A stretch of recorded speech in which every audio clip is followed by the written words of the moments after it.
हर हफ्ते मैं कम से कम 2 या 3 पेशेंट ऐसे करता हूँ जिनको डायबिटिक फुट इन्फेक्शन होते हैं एंड 80% ऑफ दिस केसेस में इन्फेक्शन प्रिवेंट हो सकता था, लेकिन अब तक ये बातें पहुंची नहीं है या आपके फिजिशियंस या आपके diabetologist are very busy to advise you on this thing. नमस्कार दोस्तों, मैं हूँ डॉक्टर अजहर, आपका minimal access and colorectal surgeon. And आज हम एक बहुत ही इंपॉर्टेंट टॉपिक के बारे में बात करना चाहिए जिसको हर एक डायबिटिक पेशेंट को और उनके फैमिली को देखना बहुत जरूरी है। जी हाँ, मैं बात कर रहा हूँ डायबिटिक फुट के बारे में। हमने बहुत बार सोचा रहेगा कि डायबिटीज के अंदर पैर के इन्फेक्शन हो जाते हैं, उसको हम लोग साइंटिफिक लैंग्वेज में डायबिटिक फुट बोलते हैं।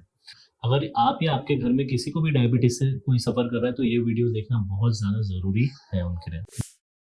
डायबिटिक फुट एक ऐसी कंडीशन है जहाँ डायबिटीज की वजह से पैर के नर्व्स में एंड वेन्स में, ब्लड वेसल्स में खराबी आ जाती है। नर्व्स में सेंसेशन चला जाता है, नर्व का काम करना खराब हो जाता है या फिर ब्लड सप्लाई कम हो जाता है आर्टरीज में। तो बहुत बार क्या होता है कि उन्हें कोई दर्द महसूस नहीं होता, कोई चोट पता नहीं चलती, और डायबिटीज के अंदर फुट के जो प्रेशर पॉइंट्स है वो भी चेंज होता है because there is changes in the foot skeleton. Foot का जो स्केलेटन रहता है उसमें भी चेंजेस आ जाते हैं, plus there is no sensation. तो इन सब रीजंस की वजह से प्रेशर अल्सर्स बनना चालू हो जाते हैं, मतलब प्रेशर्स आना चालू हो जाता है, चोट होना चालू होती है, जख्म होना चालू होता है और पेशेंट को पता ही नहीं चलता है। ये चीज डायबिटिक फुट सिर्फ आपके पैर तक सीमित नहीं रहती है, इसकी वजह से आपकी मोबिलिटी कम हो जाती है, कॉन्फिडेंस कम हो जाता है और ज्यादा इन्फेक्शन होने के बाद आपका लाइफ एक्सपेक्टेंसी भी कम हो जाती है। तो हमें इस टॉपिक के बारे में क्यों बात करना चाहिए? क्योंकि India is the diabetic capital of the world. 77 million diabetics, मतलब 7 करोड़ से भी ज्यादा लोग डायबिटीज की शिकार में, और ये सिर्फ डायग्नोस वाले हैं। जो अनडायग्नोस है वो और भी ज्यादा रहेंगे। हर 20 मिनट में एक डायबिटिक इंसान का पैर को काटना पड़ जाता है या एम्पुटेशन करना पड़ता है, सिर्फ हमारे देश में। Diabetic foot society of India के डेटा के हिसाब से 15% ऑफ द डायबिटिक्स को लाइफ टाइम में डायबिटिक फुट इन्फेक्शन होना ही होना है। जिन लोगों में एम्पुटेशन होता है उनमें से 50% ऑफ द लोग जी नहीं पाते फॉर 5 years बिकॉज एम्पुटेशन से भी काफी सारे कॉम्प्लिकेशन एंड रिस्क होते हैं। और सबसे दुख की बात यह है कि more than 80% of these patients में हम उनका पैर बचा सकते थे, हम उन्हें बचा सकते थे। इसीलिए ये वीडियो देखना बहुत ज्यादा जरूरी है। डायबिटिक फुट इन्फेक्शन के 2 सबसे बड़े इंपॉर्टेंट रीजन है। First is neuropathy. न्यूरोपैथी का मतलब होता है कि नर्व्स को डैमेज कर देता है डायबिटीज। सी, डायबिटीज में अनकंट्रोल्ड शुगर्स होते हैं, ग्लूकोज, और ग्लूकोज के एंड प्रोडक्ट्स बनते हैं, ग्लाइकेशन एंड प्रोडक्ट्स, जो हमारे नर्व्स को, पेरिफेरल नर्व्स को डैमेज कर देते हैं। And all 3 types of nerves are damaged: sympathetic, parasympathetic, sensory, motor।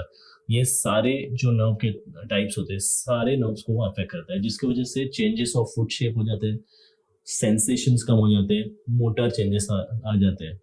इसके बाद जो बहुत इंपॉर्टेंट रीजन है वो है इस्चीमिया, दैट इज आर्टेरियोस्क्लेरोसिस और atherosclerosis, what we can say. Blood supply उस पैर के अंदर का वो भी कम हो जाता है, तो खून का फ्लो कम हो जाता है। खून का फ्लो कम होने की वजह से वहाँ पे न्यूट्रिएंट्स अच्छे से नहीं पहुंचते, और अगर चोट लगती भी है तो वहाँ पे चोट जल्दी ठीक नहीं हो पाती। थर्ड वेरी इंपॉर्टेंट फैक्टर ये है कि इनेटली डायबिटीज की वजह से हर एक सेल्स जो हमारा इन्फेक्शन क्लियर करते हैं, वो सारे सेल्स भी काफी एफिशिएंसी उनकी कम हो जाती है या वो काफी वीक हो जाते हैं, तो वो इन्फेक्शन को अच्छे तरीके से मार नहीं पाते। इसके अलावा चौथा सबसे इंपॉर्टेंट फैक्टर ये है कि इग्नोरेंस। डायबिटिक पेशेंट ने खुद इग्नोर किया, उसके रिलेटिव्स ने इग्नोर किया, और इतना इग्नोर किया कि पैर काला पड़ गया, उसके बाद वो लोग हमारे पास आए। जब पैर के अंदर की जान चली जाती है तो हम, भगवान नहीं है कि उसको हम लोग फिर से बचा सके, बहुत बारी हम लोग को फिर वो पैर काटना पड़ता है। एक बात बहुत इंपॉर्टेंट याद रखना जरूरी है कि डायबिटीज में, यहाँ पे डायबिटिक फुट में जितना दिखता है उससे कहीं ज्यादा होता है, मतलब tip of the iceberg phenomena होता है। ऊपर से थोड़ी सी प्रॉब्लम दिखती है बट वो अंदर तक काफी बड़ी प्रॉब्लम रहती है। जितने भी पेशेंट में ट्रीट करता हूँ डायबिटिक फुट के, उनमें यही चीज मैंने देखी है। तो what are the rules to prevent diabetic foot? मैंने काफी सारे सोसाइटीज के गाइडलाइंस को और लिटरेचर को रेफर किया। As per the vascular society of India, diabetic foot association and international wound association, ये लोग ये बोलते हैं कि डेली फुट इन्फेक्शन, रोज सुबह और शाम आप अपने पैर को देखिए, उसमें कोई कट है क्या, उसको क्लीन कर लीजिए और उसको मॉइस्चराइज भी कीजिए, क्योंकि डायबिटीज में पैर का मॉइस्चर भी चला जाता है, जिसकी वजह से पैर ड्राई हो जाता है, उसमें क्रैक्स आ जाते हैं। Second very important thing is proper footwear, no slippers.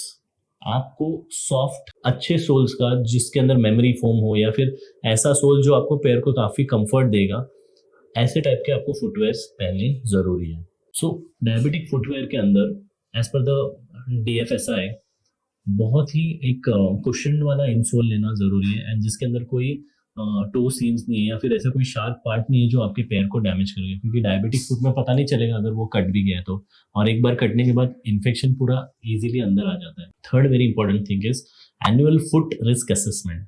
Her diabetic patient को हर साल किसी सर्जन या फिर पोडियाट्रिस्ट के पास या फिर डायबिटिक फुट क्लिनिक के अंदर जाके अपने फुट का एग्जामिनेशन करना चाहिए।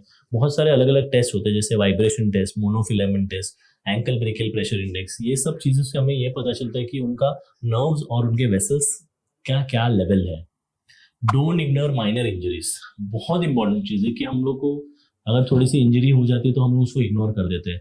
छोटी छोटी इंजरीज भी जिसकी वजह से पैर में क्रैक आ जाता है, उस क्रैक के जरिए से काफ़ी सारे इन्फेक्शन अपने पैर के अंदर या फिर डायबिटिक फुट के अंदर चले जाते हैं, and it get converted into a big infection which में sometimes cause loss of the limb also. Blood sugar control, fifth most important thing है ब्लड शुगर कंट्रोल। आपका ग्लाइसेमिक कंट्रोल बेस्ट ये रहेगा कि HbA1c should be less than 6.5, but less than 7% is also acceptable. इसके वजह से 60% of the rate of infection कम हो जाता है। ठीक है, अब ये जानते हैं कि हमें हॉस्पिटल में कब जाना है, डॉक्टर को कब दिखाना है। अगर आपको इनमें से कोई भी साइन दिखे तो आपको तुरंत हॉस्पिटल में जाना जरूरी है। सबसे पहला, आपके पैर का रंग बदलने लगा। पैर का रंग बदलने लगा का मतलब ये होता है कि या तो कोई डिजिट है या कोई फिंगर आपका काला पड़ने लगा है, उस केस में ये गैंग्रीन हो सकता है। या फिर अगर आपका पैर एकदम लाइट कलर हो गया है ना, एकदम पेल हो गया, उस केस में भी आपको इमीडिएटली डॉक्टर को दिखाना जरूरी है। एक वीक से ज्यादा आपको वूंड है और वो भर नहीं रहा है, उसमें से पस आ रहा है या फिर गंदी वाली स्मेल या बहुत ही फाउल स्मेल आ रही है, तो ये इन्फेक्शन की निशानी होती है। पैर में नमनेस आ गया, मतलब आपको दर्द है या चोट है दिख रहा है बट कुछ भी पेन नहीं हो रहा है, तो this is also very important sign when आपको डायबिटिक फुट स्पेशलिस्ट या सर्जन के पास जाना बहुत जरूरी है। सेल्फ मेडिकेशन, मेडिकल से दवाइयाँ या फिर कॉमन डॉक्टर्स जो आपको फॉरवर्ड आगे रेफर नहीं कर रहे हैं, उनके पास टाइम वेस्ट करना सही नहीं है। डायबिटिक फुट सर्जरी, बाईपास या एम्पुटेशन सबसे टफ सर्जरी में से एक होती है, पर इससे बचना आसान है। थोड़ा सा डिसिप्लिन अपने लाइफ में चाहिए, थोड़ा अवेयरनेस चाहिए, और एक अच्छा सर्जन या अच्छे फिजिशियन की आप सलाह ले लीजिए एंड उसको फॉलो कर लीजिए। इसलिए ये वीडियो मैं सारे डायबिटिक्स तक पहुंचाना चाहता हूँ। जिनके पैर हेल्दी है, अच्छे से चल पा रहे हैं, उनके लिए ज़्यादा इंपॉर्टेंट है, और जिनके पैर का ऑपरेशन हुआ है और अभी आगे ऑपरेशन की ज़रूरत ना पड़े इसलिए। तो क्विक समरी हम लोग इस वीडियो में देखते हैं। बहुत इंपॉर्टेंट चीज़ क्या करना है, आपको डेली फुट चेक करना है, ईयरली सर्जन का विजिट करना है, आपका फुट का इवैल्यूएशन करके लेना है with the help of various test, specific diabetic footwears लेने हैं। Always remember when you wear the shoes you have to use the socks के साथ ही शूज को पहनना है, और शूज को सालों साल नहीं चलाना है। 6 months to 1 year के अंदर आपके शूज चेंज होना चाहिए। शुगर कंट्रोल अच्छे से मेंटेन करना है, एंड आपको कोई भी पैर में जख्म हो तो उसको इमीडिएटली एड्रेस करना है एंड आगे ट्रीट करना है। तो मैं हूँ डॉक्टर अजहर, और मेरा मिशन है कि ये सारे प्रिवेंटेबल चीज़ों को अवेयरनेस के जरिए से रोकना। अगर आप एक डायबिटिक पेशेंट हो या फिर आपके परिवार में किसी को है तो ये वीडियो उनसे ज़रूर शेयर कीजिए। काफ़ी नॉलेज इसमें मैंने ऐड करने की कोशिश की है। Thank you for the time, and stay fit, stay healthy, stay diabetic free और diabetic foot infection free. Thank you so much.